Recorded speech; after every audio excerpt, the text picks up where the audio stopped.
بتقول صاحبة القصة: اسمي سمر. عشت طفولة هادية ورايقة. كان وضع أهلي المادي كويس. أمي وأبي موظفين.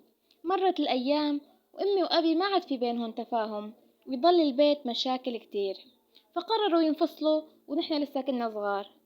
عشنا مع والدي عند أهله ببيت العيلة، وهون كانت المعاناة الحقيقية. أهل أبي ما كانوا بحبونا ولا بحبوا أمي. دائما نسمع أسوأ الشتايم وأبشع الحكي علينا وعلى أمي.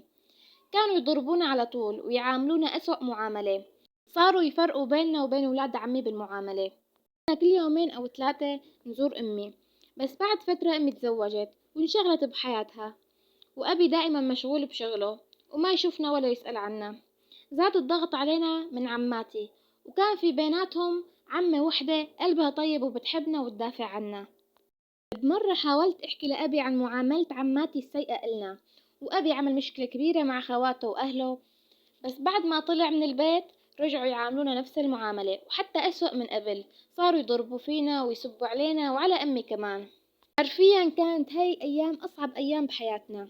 بعد مدة منيحة قرر أبي إنه يتزوج، وتزوج من مرة كانت كويسة بالمعاملة معانا. طلبت من أبي إنه ينتقل من بيت العيلة وننفصل عنهم بالسكن، وفعلا انتقلنا على بيت مستقل بعيد عن أهل أبي وعن عماتي الشريرات. الأيام صارت مرت أبي تتغير علينا بالمعاملة، وصارت تعاملنا معاملة سيئة وتحكي علينا، وصارت تتعلم أبوي علينا. لكن الحمد لله أبي كان كويس معنا، وصار في مشاكل بينه وبين زوجته بالأخير، طلقها وبعتها على بيت أهلها. بعد ما أبي طلق زوجته رجعنا لبيت العيلة، بس الحمد لله كانوا عماتي الشريرات تزوجوا، وكانت ضالة عمتي المنيحة بس موجودة. وبنفس السنة تعرفت على شاب وحبيته وتعلقت فيه. شفت فيه الحنية اللي كنت محرومة منها. أمي كانت مشغولة بحياتها وأبي كمان نفس الشي. الشاب اللي حبيته كان اسمه محمد، أكبر مني ب10 سنين، بس بيبان عليه أصغر شوي. حبيته من كل قلبي وهو حبني، واستمرت علاقتنا سنتين. كنت أحكي معه بالسر، بس عرفوا أهلي إني بحكي مع شاب صارت مشكلة كبيرة وحرموني من الجوال ومن الطلعة برات البيت. مع ذلك ما تخليت عنه، استمريت بالحكي معه لحد ما تقدم لي. بالأول أهلي رفضوا لأني أنا بوقتها كنت صغيرة، بس مع إصراري وافقوا عليه، وتمت الخطوبة وانخطبنا والحمد لله. وبعد شهر تزوجنا.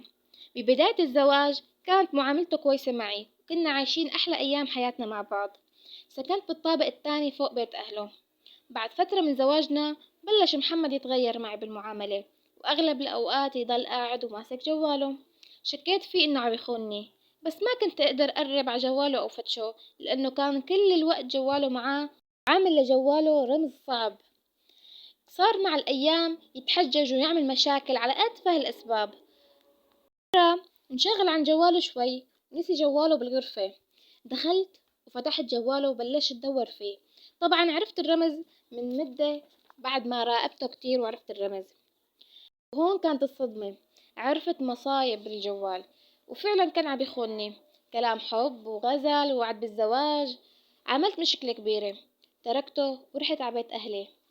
بعد أسبوعين إجوا أهله ورجعوني لزوجي، وعلى أساس إنه غلط وسامحيه ومعلش الرجال ما بيعيبوا شي ومن هالكلام البايخ. طبعا أنا سامحت زوجي ورجعت له لأني بحبه، وقلت يمكن ينصلح وتكون فعلا نزوة وراحت بحالها. أول فترة بعد ما رجعت له كانت حياتنا باردة تماما وخالية من المشاعر والحب. حملت لكن ربي ما تمم علي، وأجهضت بعد شهرين. زعلت لكن حمدت رب العالمين واسترجعت، واستخلفت الله بمصيبتي. لكن ربي ما كتب لي إني أحمل مرة تانية، مع إني حاولت كتير أتعالج ورحت على كتير دكاترة. استمرت حياتي مع زوجي يوم رايق وهادي، و10 أيام مشاكل، ما عاد في تفاهم بيناتنا. كنت صابرة ومتحملة، وصرت كل ما بدي اكتشف انه عم بيخونني وتصير مشكلة كبيرة ويعتذر ويرجع يكرر غلطه. بعرف انه زوجي بيحبني، بس بيحب نفسه اكتر، شخصية نرجسية. مرت سنين زواجي وكلها مشاكل وخناقات. صار شخص بخيل ماديا وعاطفيا. مرة طلب مني ذهبي على اساس يعمل مشروع، وقال لي بس اشتغلت والله رزقني برجع لك اياهم، وازود. طبعا ما شفت منه ولا ليرة. وفوق كل هيك صار شخص شكاك، بيفتح جوالي كل مدة وبيفتش فيه، وصار يشك فيني كثير. مرة من المرات وصلته رسالة على جواله من بنت. سألته مين هاي؟ قال لي هاي رفيقتي بالشغل. قلت له طيب افتح لي المحادثة. لقيت كل الرسائل محذوفة وباقي بس الرسائل الأخيرة. ليش حاذف المحادثة؟ صار يصرخ علي ويقول لي انت شكاكة وشاكة فيني وما بتثقي فيني وتعبت منك. مسك الجوال وفتح تسجيل صوتي للبنت ويقول لها مرتي جنبي وشاكة فيني وشاكة انه بيننا شي. لها وفهميها انه ما في بيناتنا شي. زوجتي مريضة نفسيا وبتشك فيني. صار بس يصرخ علي مثل مجنون وكبر المشكلة وبالأخير ترك البيت وطلع. راسلتني البنت وقالت لي ما في بيني وبين زوجك شي، أنا أصلا متزوجة. أنا لحد هون تعبت نفسيتي كتير. ضبيت أغراضي ورحت عبيت أهلي. طبعا بعد زواجي أمي اتطلقت من زوجها ورجعت لأبي وعاشوا أهلي أحلى حياة. أنا لما تزوجت تركت دراستي بس أختي الأصغر مني كملت دراستها وهلأ صارت بالجامعة وعايشة حياتها ومرتاحة. بعد مدة صار جوزي كل يوم يتصل فيني ويقول لي ارجع له انه غلط وما عاد يكرر غلطه. للصراحة انا بحبه بس تعبت نفسيتي كتير وافعاله وتصرفاته خلتني اكرهه واكره اكمل حياتي معه. انصحوني شو اعمل؟ ارجع كمل حياتي معه ولا اتركه واتطلق وكمل دراستي وحياتي بعيد عنه؟ مستنية آرائكم ونصايحكم.